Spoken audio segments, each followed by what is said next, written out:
અંબાલાલ પટેલ અને હવામાન ખાતાની આગાહી અનુસાર ભુજમાં રાત્રે 9:30 વરસાદનું આગમન, હળવા ઝાપટા પડ્યા. આખો દિવસ પવન બાદ રાત્રે વરસાદનું આગમન.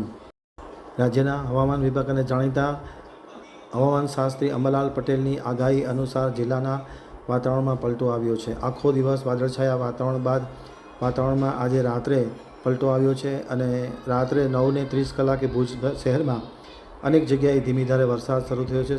સવારથી જ પવન ફૂંકાતો હતો. આખો દિવસ પવન ફૂંકાયો હતો અને ત્યારબાદ આખરે 9:30 ભુજના અનેક વિસ્તારોમાં વરસાદના હળવાથી ભારે ઝાપટા પડ્યા છે. અષાઢી બીજની સુકન સાચવવા વરસાદે આગમન કર્યું છે અને અષાઢી બીજના 24 કલાક પહેલાં ભુજમાં વરસાદના મંડાણ થયા છે.